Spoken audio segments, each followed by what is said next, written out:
Can you explain in simple terms what it is that you are seeing that has got the alarm bells ringing? Well, the first thing I saw doing a regular melanoma clinic that I've been doing for years was that I was starting to see people who were stable, that we've been doing immunotherapy for over 20 years. And I was starting to see people who've been stable for 5, 10, even 20 years relapse, really unusually. They're very fit and healthy.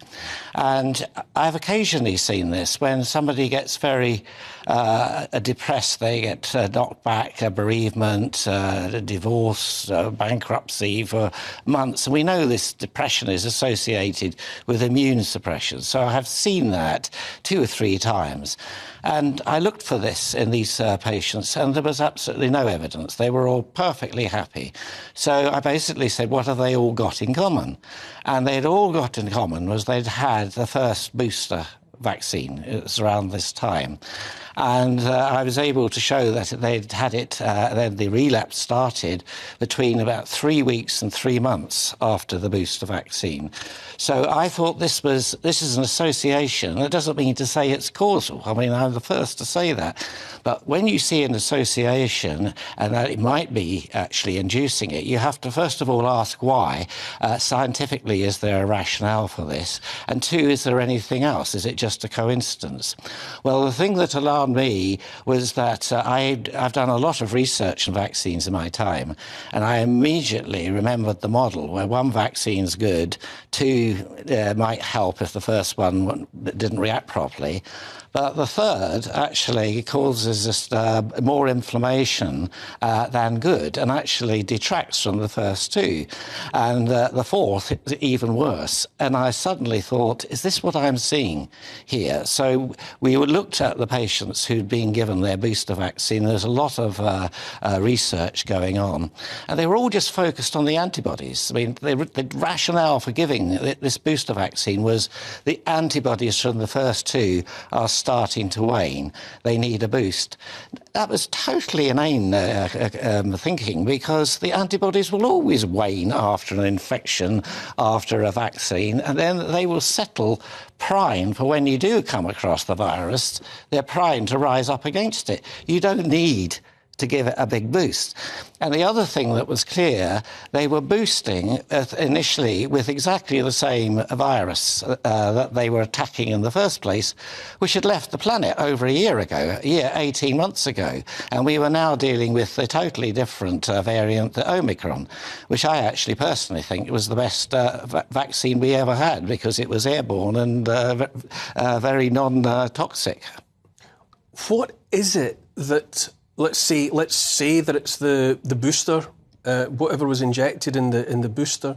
What is it that it does to the body or to the immune system that would make that person more susceptible to the cancer that had otherwise been being held in abeyance?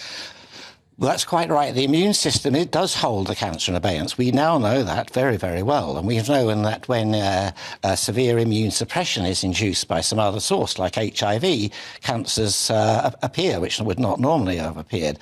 So what's happened with this booster, I mean, it's a powerful booster designed to induce as many antibodies as possibly can. And the immune system's only got limited resources, and it remains in an equilibrium balance. So you're suddenly using an enormous amount of these resources to make antibodies to throw at a virus that's not there and never will be. And we predicted that if there was a successful coronavirus vaccine, it would only be useful once, because you get this thing called immunological imprinting or antigenic sin. So even if you do put in a new variant, the immune system will only see the response to the first virus and the first vaccine. So the scenario is quite pointless, except by using all these resources, you actually take away from the T cells, and it's the T cells controlling the cancer. And then when I actually speculated this might be happening, I asked the people in the lab to look at it, and lo and behold, another group published that cancer patients who'd received a booster had T cell exhaustion. I mean, they couldn't have put it better. And the T cells are policing, they're looking for cancer cells to arrest and detain. It's a very good way of putting it. And they probably do it on a daily basis. I mean, we have abnormal cells rise every day. There's just millions. And it's very well controlled. And we know this, that patients who've had very bad cancer, we can give them the new immunotherapies now to boost their T-cell responses, and they can get complete responses and be under control for years.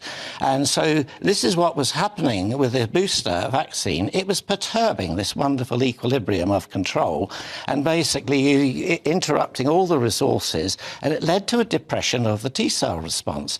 Now, I thought that was the most likely explanation, but I was amazed at how bad it was in some patients. As I said, they used T-cell exhaustion, not T-cell suppression, but exhaustion, that they'd just been stimulated to the point where they were no longer able to do their job. And then another paper came out showing that after the booster, not after the first and second induce what we call immunoglobulin subtypes. We call these 1 and 3, and these make neutralizing antibodies. But after the booster, many people now have reported that the subtype switches to 4. Now, what this means, instead of attacking a virus with a neutralizing killing, they switch off to a tolerizing one. And IgG4 is exactly the antibody response you want if you have a kidney transplant or a liver transplant. You want to tolerize the antibodies so they don't go and attack the new kidney or the renal. So all of a sudden this starts falling into place. My God, we're switching off the policeman and then we're tolerizing. And so no wonder the cancer is able to escape. But subsequently we found many other disturbing reasons why, at the very least, and my point has been that the fact that we have a scientific explanation for this, the fact that we are seeing this, should be a red flag, and the MHRA should stop all the boosters. I mean, they've reduced it for people under 75, but if you're at risk, you can still get it. You can buy it at Boots, there was an announcement. I mean, all this is absolutely nonsense for a virus that has long since gone. Also joining this conversation is Dr. David Strain, Associate Professor of Cardiometabolic Health at the University of Exeter Medical School. Doctor, we've spoken before in relation to the vaccine rollout. I'd be very interested to hear your take on on oncology Professor Angus Dalglish's assertion that cancer's on the rise because of, or possibly because of, the vaccine rollout of the booster. It's a really interesting story, and I have been following Professor Dalglish's theories behind this. You've got to be aware that the mRNA vaccines, these ones that we're using for the boosters at the moment, they've actually originally been developed for treating cancers, for looking towards cancer. And whereas every single piece in Professor Dalglish's story actually makes sense, the one thing that's missing is any evidence that you do see this T-cell exhaustion.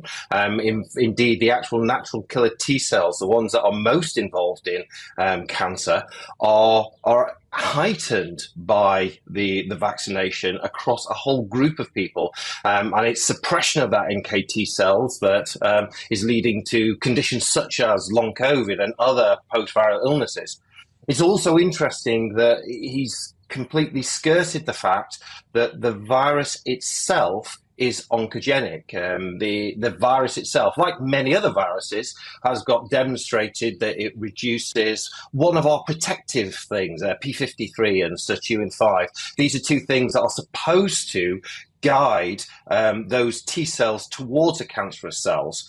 And the virus, COVID itself, all variants, including the Omicron variant, have been linked with suppression of P53 and suppression of SIRT5. And the difference between that and Professor Dalglish's story is that has actually been demonstrated. It's been very clearly demonstrated in mouse models and human tissue culture that this virus will suppress the things that are supposed to protect us, are supposed to do that.